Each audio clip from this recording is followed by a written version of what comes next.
নমস্কার, astro Bengali অ্যাস্ট্রোমো চ্যানেলে আপনাদের প্রত্যেককে স্বাগত জানাই। আজকে খুব দ্রুত একটি ভিডিও আমি দিচ্ছি। দেখুন, ভিডিওটি খুব বড় করব না, খুব ছোট্ট ভিডিওর মাধ্যমে রাহুর ট্রানজিটের কিছু ফলাফল নিয়ে আমি আলোচনা করব এবং অবশ্যই প্রতিকার বলবো, ফ্রি রেমেডি গাইড। দেখুন, আমি প্রত্যেককেই বলি যে যদি ভিডিওতে যে ফ্রি রেমেডি গাইড বলি সেটা যদি পালন করা যায় অবশ্যই ভালো ফল পাবেন, কিন্তু এটা লাগাতার করে যেতে হবে। আর যদি মনে হয় যে আপনি সঠিক প্রেডিকশন গাইড করে নিয়ে চলবেন, অর্থাৎ লগ্ন চার্ট সাপেক্ষে ট্রানজিট বিচার করিয়ে সঠিক একটা গাইড মেনে চলবেন, অবশ্যই এটাই কিন্তু বেস্ট। কারণ এটাই কিন্তু শাস্ত্রে বলা আছে যে আমাদের লগ্ন আলাদা, প্রত্যেকের আলাদা থাকে। অতএব একজনের লগ্ন অন্যজনের লগ্ন কিন্তু এক হবে না, রাশি সবার এক হলেও, এবং নক্ষত্র যে পার্ট সেগুলো কিন্তু ভিন্ন ভিন্ন হয়ে থাকে। আমরা নিশ্চয়ই জানি এগুলো, যে এক একটা ব্যক্তির কারোর রেবতী নক্ষত্র পড়বে, কারোর উত্তর ভাদ্রপদ নক্ষত্র পড়বে, কারোর পূর্ব ভাদ্রপদ নক্ষত্র পড়বে। মীন রাশির ক্ষেত্রে দেখুন কতগুলো নক্ষত্র ভাগ, তারপর দেখুন লগ্ন কত ভাগ হয়ে যাচ্ছে। অতএব প্রত্যেক ব্যক্তির কিন্তু শুধু রাশি বিচারে যে আমরা ট্রানজিট বিচার করি সেটা কখনোই সঠিক হতে পারে না। তার ফল কিন্তু 40%, এবং 100% আপনি তখনই ফলাফল বিচার পাবেন যখন একজন ব্যক্তির ট্রানজিট অনুযায়ী, লগ্ন চার্ট অনুযায়ী ট্রানজিট বিচার হবে। এটা কিন্তু সবসময় মাথায় রাখবেন। অর্থাৎ এই যে রাশিফল বর্ণনা যে সবসময় আমি যদি ওয়েট করে থাকি, হ্যাঁ আমার এই সময় ভালো হবে, আমি এই সময় থেকে ট্রানজিট ভালো পাচ্ছি, না, এটা কখনোই হতে পারে না। কারণ আপনার লগ্ন চার্ট সাপেক্ষে সেটা কি অবস্থায় রয়েছে সেটা কিন্তু অবশ্যই বিচার্য বিষয়। তো চলুন, আমি এটাই বলছি, প্রতিকার অবশ্যই বলে দেবো, আপনি ভিডিওটা শুনতে থাকুন। প্রথম কাজ হচ্ছে, এখানে বলতেই হয় যে বিগত 1 বছর ধরে মোটামুটি 23 সালে সেপ্টেম্বর মাস থেকে, পুজোর আগের সময় থেকে এই মীন রাশির জাতক জাতিকা কিন্তু জীবনযুদ্ধ চালিয়ে যাচ্ছে, এবং সেটা কিন্তু খুবই একটা মারাত্মক একটা সংগ্রামের মধ্যে দিয়ে যেতে হচ্ছে। যদিও ভালো সময় কিন্তু অলরেডি শুরু হয়ে গেছে। বৃহস্পতি যখন রোহিণী নক্ষত্রে প্রবেশ করেছে, বৃষ রাশিতে বৃহস্পতি যখন প্রবেশ করলো, তারপরে রোহিণী নক্ষত্রে প্রবেশ করলো, তখন থেকে আমি বলেছি কিন্তু শুভ সময় আপনাদের শুরু হয়েছে।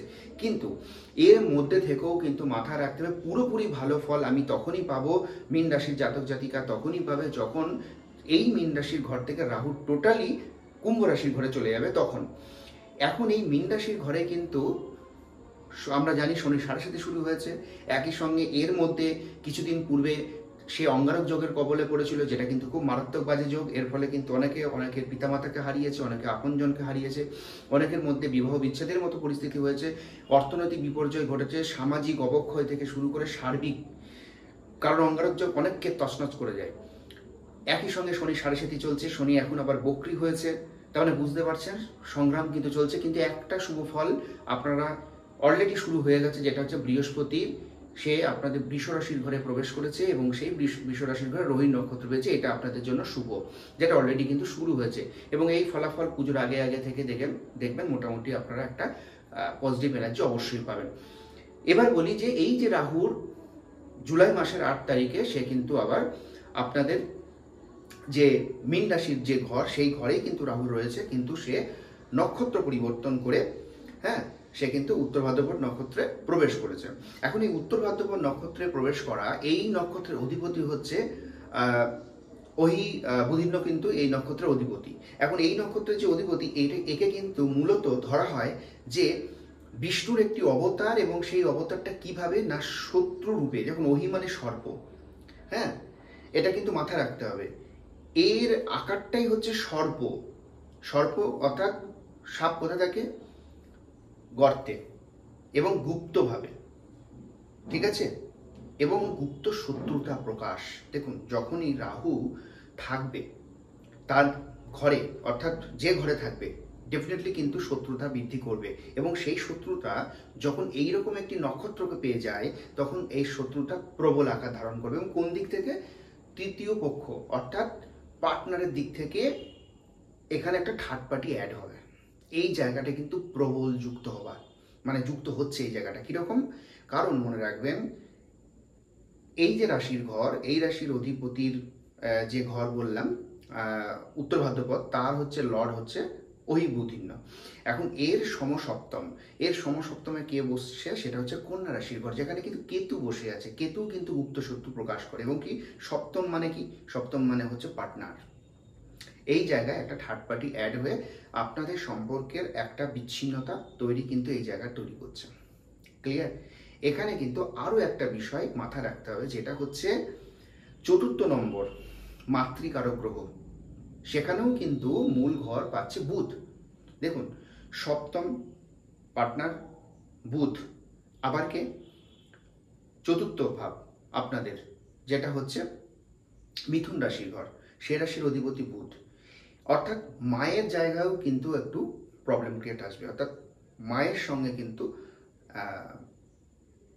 একটুখানি ফাটল, অর্থাৎ সম্পর্কের দিক থেকে বলছি, বা সেই দিক থেকে, বা মাতৃকুল থেকে, ঠিক আছে, কিংবা পার্টনারের মাতৃকুলের দিক থেকে একটা কিন্তু শত্রুতা বৃদ্ধি পাবে। বুধের জায়গাটা স্ট্রং কিন্তু এখানে করতে হবে, মাথায় রাখুন, এই জায়গাটা কিন্তু মারাত্মক।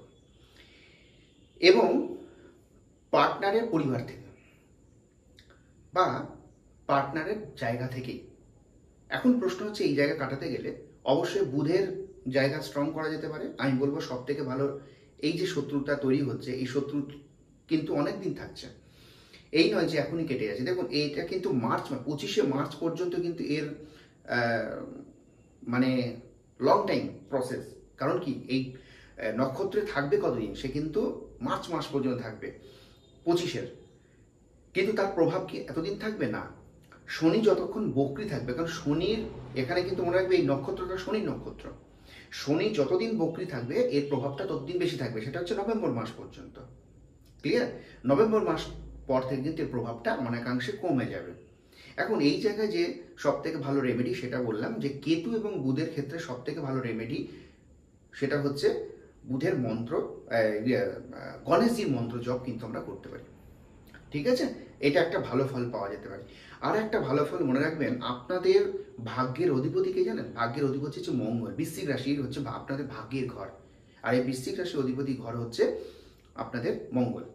তাহলে বৃশ্চিক রাশির অধিপতি মঙ্গল, 9ম ভাব, এই মঙ্গলকে যদি স্ট্রং রাখা যায়, যদিও এটা কিন্তু ওভারঅল প্রেডিকশন, মাথায় রাখবেন আপনার লগ্ন চার্ট সাপেক্ষে কি সেটা অবশ্যই প্রেডিকশনের দ্বারা রেমেডি গাইড করতে হবে।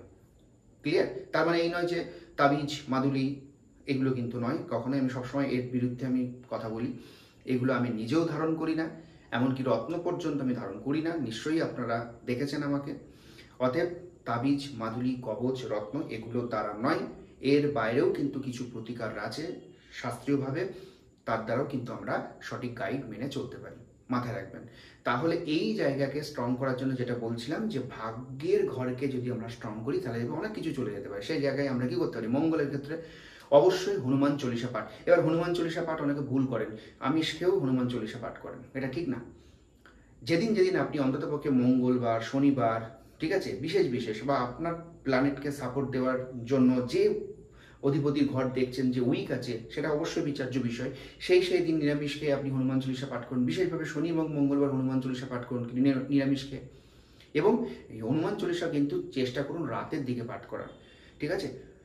শনি এবং মঙ্গলকে আপনি যদি ঠিক জায়গায় রাখার চেষ্টা করুন, হনুমান চল্লিশা সঠিকভাবে পাঠ যদি করতে পারেন, হনুমান চল্লিশা অনেকেই পাঠ করে কিন্তু শ্রীরামচন্দ্রকে আবির্ভাব না করে পাঠ করে, অর্থাৎ হনুমানজি তার কাছেই বিরাজমান হবে, তাকে কৃপা দৃষ্টি দেবে যে শ্রীরামচন্দ্রের ভজন করবে।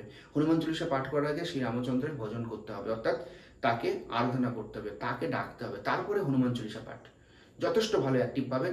এবং এই জায়গায় পজিটিভ এনার্জি পেতে গেলে আমি বলবো সন্ধ্যেবেলার পর থেকে আপনি জপ করার চেষ্টা করুন, সব থেকে ভালো। শক্তি আরাধনা সবসময় রাত্রিবেলায় হয়, এই জায়গাটা মাথায় রাখবেন। ইভেন দেখবেন শনির আরাধনা সূর্য না ডুবলে কিন্তু শনি মানে গ্রহরাজের পুজোও কিন্তু হয় না, তাই না? এর জন্য বলবো সন্ধ্যেবেলায় পাঠ করুন, এই জায়গাটা কিন্তু স্ট্রং হয়ে যাবে। বিশেষ দিক আমরা যদি একটু সঠিক মেনটেন করে চলি, 100% কিন্তু আমরা একটা ভালো রেমেডি পেয়ে যাই। এখন এই গুপ্ত শত্রু কিন্তু অনেক দিক থেকে হতে পারে, এটা কিন্তু মাথায় রাখবেন। গুপ্ত শত্রুটা আমাদের সার্বিক দিক থেকে হতে পারে, যার যে জায়গাটা উইক সেই জায়গা থেকে আসতে পারে। 8ম ঘর হচ্ছে আমাদের সমস্ত কিন্তু সমস্যার কারক গ্রহ, আর এই সমস্যার জায়গা কিন্তু শুক্র দেখাচ্ছে। ভালো করে দেবো, আপনাদের 8ম ভাবের যে তুলা রাশির ঘর, তার ঘরে কে? তার ঘর হচ্ছে শুক্রের ঘর। সেই শুক্রের জায়গায় এখন আবার কি করছে? বৃষ রাশির ঘরে, অর্থাৎ শুক্রের বিশ্বরাশির ঘরের অধিপতি শুক্র, সেই শুক্রের ঘরে কিন্তু গেছে বৃহস্পতি। এখন এই বৃহস্পতি সে হচ্ছে একটা গুরু, শুক্র কিন্তু গুরু, ফলে ফল কিন্তু ভালো দেবে। কিন্তু এই অষ্টম ভাব সে যদি গুপ্ত শত্রুকে প্রভাব বৃদ্ধি করে দেয় তাহলেও কিন্তু মরণ। তাহলে শুক্রের জায়গাটাও কিন্তু স্ট্রং লাগবে। তাহলে বুধ, শুক্র এবং মঙ্গল এই মুহূর্তে ট্রানজিটে ভালো থাকতে হবে, তাহলে অবশ্যই ভালো আপনি থাকবেন, যেটা অলরেডি শুভ ফল কিন্তু দিতে শুরু করেছে। কিন্তু এই জায়গাগুলো যদি আপনার লগ্ন চার্ট সাপেক্ষে খারাপ থাকে তাহলে আপনি কিন্তু ভালো ফল পাবেন না। এর জন্য বিচার করা, প্রেডিকশন করা আবশ্যিক, এটা কিন্তু মাথায় রাখবেন। তাছাড়া আমি যে রেমেডিগুলো বললাম সেগুলো কিন্তু আপনি ফ্রিভাবে নিজের জীবনে প্রয়োগ করলেও ভালো ফল অবশ্যই পাবেন, কিন্তু এর জন্য আপনাকে লাগাতার করে যেতে হবে। এই নয় যে আজকে করছি কাল করছি, ব্রেক হবে না। লাগাতার যদি আপনি এই কাজগুলো করতে থাকেন তবে অবশ্যই ভালো ফল পাবেন। আর সব থেকে ভালো হচ্ছে সঠিক প্রেডিকশন করে সঠিক গাইড মেনে চলা, এর থেকে উত্তম আর কিছু হতে পারে না। কারণ লগ্ন চার্ট আমাদের প্রত্যেকের আলাদা আলাদা, এটা কিন্তু মাথায় রাখবেন। আর সব থেকে বড় কথা এখানেও বলে রাখি যে একদম পুরোপুরিভাবে এই রাশির জাতক জাতিকা কবে ভালো ফল পাবে তার জন্য আমি খুব দ্রুত একটি ভিডিও আনছি, সার্বিক ট্রানজিট বিচার করে বলবো যে একদম পিওর ভালো থাকতে পারবে কোন সময় থেকে।